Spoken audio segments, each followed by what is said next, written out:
तजर्बा है मेरा कि मिट्टी की पकड़ मजबूत होती है। संगे मरमर पर हमने अक्सर पांव फिसलते देखे हैं और स्टॉक मार्केट में भी हम इसी गलती का शिकार हो जाते हैं। शॉर्ट टर्म प्राइस मूवमेंट और मार्केट के शोर में हम बिजनेस के फंडामेंटल्स को अक्सर भूल जाते हैं। लेकिन एक्स्ट्राऑर्डिनरी वेल्थ सिर्फ उन्हीं इन्वेस्टर्स ने बनाई जिन्होंने हर डिसीजन से पहले फंडामेंटल फर्स्ट सोच को यूज किया, भीड़ की सोच को नहीं। आज हम देखेंगे कि कैसे नंदन नीलेकनी ने इंडिया के टफेस्ट प्रॉब्लम्स को फंडामेंटल्स के साथ सॉल्व किया और कैसे पॉलीकैब इंडिया ने एक सिंपल कमोडिटी बिजनेस को ट्रस्टेड ब्रांड में बदल दिया। Let us decode that how this approach of fundamentals first can help an investor to create wealth. मैं हूं Vishal Takyar, your guide in the journey from confusion to clarity in the world of investment. अगर अभी तक आपने ये channel subscribe नहीं किया तो रेगुलर वीडियोस पाने के लिए सब्सक्राइब करें। कमेंट बॉक्स में फीडबैक जरूर दीजिएगा।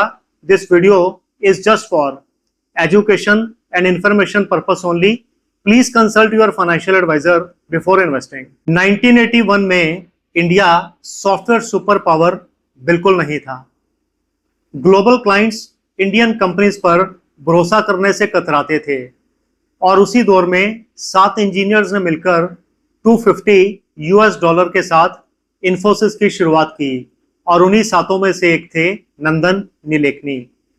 जब बहुत सारे लोग सिर्फ लिमिटेशंस देख रहे थे, नंदन नीलेकनी ने सिर्फ एक सवाल पूछा, अगर टैलेंट इंडिया में है तो उसकी पहचान सिर्फ इंडिया तक क्यों रहे। फिर उन्होंने कहा, let us push for global clients.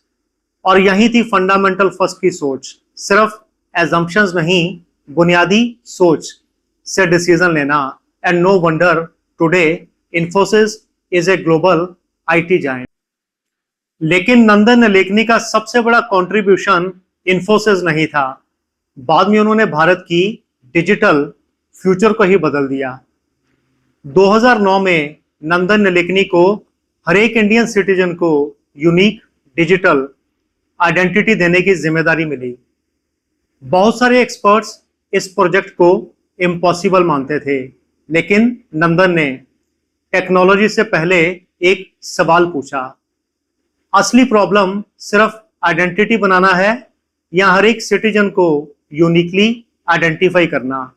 और बस इसी एक सवाल ने पूरे प्रोजेक्ट की डायरेक्शन ही बदल दी। और आधार की फाउंडेशन फंडामेंटल्स फर्स्ट की सोच पर रखी गई। आज आधार सिर्फ एक आइडेंटिटी प्लेटफॉर्म नहीं, बल्कि यूपीआई, ई-केवाईसी और डिजिटल इंडिया जैसे इनिशिएटिव्स का रियल फाउंडेशन है। ग्रेट इन्वेस्टर सिर्फ सही आंसर से नहीं, सही सवाल से सारी दुनिया बदल देते हैं। इन्वेस्टिंग में भी ग्रेट इन्वेस्टर सिर्फ प्राइस पर नहीं, बिजनेस के फंडामेंटल्स पर सवाल पूछते हैं। लीजेंडरी इन्वेस्टर विजय केडिया कहते हैं, कंपनी से पहले कंपनी की बिजनेस क्वालिटी को समझो। जरा सोचिए, एक खराब वायर पूरे घर की सेफ्टी को रिस्क में डाल सकती है और पॉलीकैब ने यह बात बहुत पहले समझ ली।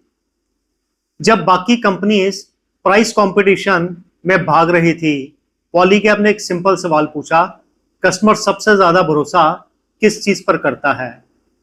और जवाब था सेफ और रिलायबल वायर्स। और इसीलिए मार्केटिंग से पहले पॉलीकैब ने क्वालिटी और ट्रस्ट पर फोकस किया। और जब इलेक्ट्रीशियंस ने पॉलीकैब को रिकमेंड करना शुरू किया, ब्रांड ऑर्गेनिकली ग्रो होने लगा। लेकिन पॉलीकैब की असली स्ट्रेंथ सिर्फ वायर्स तक सीमित नहीं रही।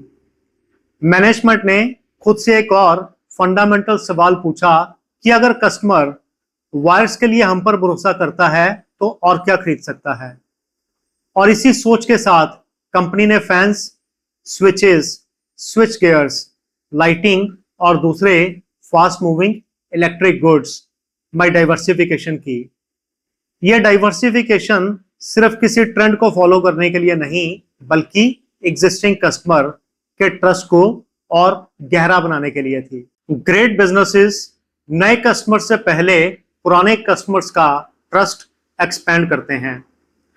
पॉलीकैब इंडिया ने भी हर एक प्रोडक्ट के साथ इसी फंडामेंटल अप्रोच को फॉलो किया।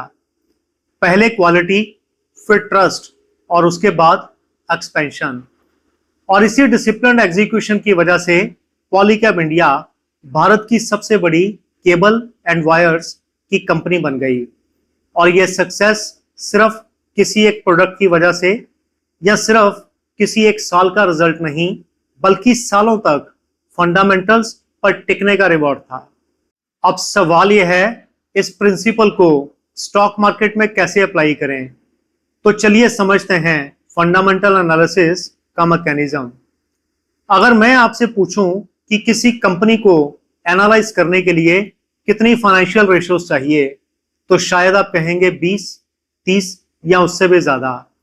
लेकिन मेरा जवाब सिर्फ 5 सवाल। Return on equity, return on capital employed, price to earning ratio, debt और कैश फ्लो। ये रेशियोज इंपॉर्टेंट जरूर हैं, लेकिन इन्वेस्टिंग की शुरुआत इन नंबर से नहीं होती। फाइनेंशियल रेशियोज सिर्फ जवाब देती हैं, लेकिन ग्रेट इन्वेस्टर पहले सही सवाल पूछते हैं। हर कंपनी एनालिसिस में मैं सिर्फ 5 सवाल पूछता हूं। पहला, बिजनेस असल में करता क्या है। दूसरा, कस्टमर इसे बार बार क्यों चूज करते हैं। और तीसरा, क्या बिजनेस कंसिस्टेंटली प्रॉफिट और कैश फ्लो जनरेट करता है। चौथा, मैनेजमेंट शेयर होल्डर के पैसे को ऑनेस्टली और डिसिप्लिन के साथ एलोकेट करती है। और पांचवा, क्या अगले 10 साल बाद भी यह बिजनेस रेलिवेंट रहेगा। अगर तो इन 5 सवालों का जवाब मजबूत है, तो बाकी फाइनेंशियल रेशियोज डिसीजन लेने के लिए नहीं, सिर्फ डिसीजन को वैलिडेट करने के लिए। इसी सीक्वेंस में मैं हर एक कंपनी को एनालाइज करता हूं। सबसे पहले बिजनेस क्वालिटी, फिर फाइनेंशियल रेशियोज, फिर मैनेजमेंट और आखिर में शेयर प्राइस। अब जब फंडामेंटल एनालिसिस समझ लिया, तो आइए समझते हैं कि उससे विनिंग स्टॉक्स कैसे सिलेक्ट किए जाएं। जस्ट इमेजिन आपके पास एक टाइम मशीन है और वो आपको 2010 में ले गई, और वहां पर आपको एक रिस्पॉन्सिबिलिटी दी गई, अगले 15 साल के वेल्थ क्रिएटर्स ढूंढिए। अब सबसे पहले कि आप शेयर प्राइस देखेंगे, तो बिल्कुल नहीं। आप खुद से एक सवाल पूछेंगे कि अगले 15 साल में इंडिया बदलेगा कैसे। और उस वक्त मिडिल क्लास बढ़ रहा था, इनकम्स इंप्रूव हो रही थी, और करोड़ों लोग लाइफ में पहली बार अपना घर, अपनी गाड़ी और लाइफस्टाइल प्रोडक्ट्स लेने की तरफ बढ़ रहे थे। जब इकोनॉमी बदलती है तो सिर्फ कस्टमर नहीं, बिजनेस अपॉर्चुनिटीज भी बदल जाती हैं। अब अगला सवाल, इस बदलते भारत का सबसे बड़ा बेनिफिशियरी कौन हो सकता है। अगर हाउसिंग बढ़ेगी तो लोन कौन देगा, और अगर कंजम्पशन बढ़ेगी तो फाइनेंसिंग कौन करेगा। और इसी सोच ने क्वालिटी लेंडर्स जैसे बजाज फाइनेंस और आईसीआईसीआई बैंक को शॉर्टलिस्ट करने की डायरेक्शन दी। लेकिन कहानी यहीं खत्म नहीं हुई। यहां से शुरू होता है असली फंडामेंटल फर्स्ट का सफर। कौन सी कंपनी का बिजनेस मॉडल ज्यादा स्केलेबल है, कौन सी कंपनी की मैनेजमेंट का एग्जीक्यूशन बेहतर है, और कौन सी company consistently profits, cash flow और शेयर होल्डर वैल्यू क्रिएट करती है। अब आखिर में, क्या वैल्यूएशन इतना अट्रैक्टिव है कि रिस्क और रिवॉर्ड का बैलेंस बन पाए। इसी डिसिप्लिन्ड अप्रोच की वजह से कुछ इन्वेस्टर्स एक्सेप्शनल कंपाउंडर्स को उनके अर्ली ईयर्स में पहचान पाए, प्रेडिक्शन से नहीं, प्रोसेस से। अब टाइम मशीन को वापस 2026 में ले आइए। सवाल आज भी वही है, अगले 10 साल में इंडिया किस डायरेक्शन में बदलेगा। क्या डिजिटल इंफ्रास्ट्रक्चर और डेटा की डिमांड और बढ़ेगी। क्या पावर, मैन्युफैक्चरिंग और हाउसिंग इंडिया की ग्रोथ को सपोर्ट करते रहेंगे। I am not giving a guarantee of any sector, बस इतना कहता हूं।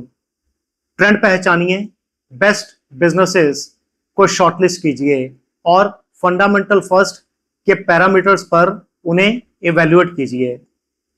आई am sure this video will definitely make a lot of value addition in your investing journey. Comment box में feedback जरूर दीजिएगा। अगर अभी तक आपने ये चैनल सब्सक्राइब नहीं किया तो रेगुलर वीडियोस पाने के लिए सब्सक्राइब करें। Thank you so much and जय हिंद।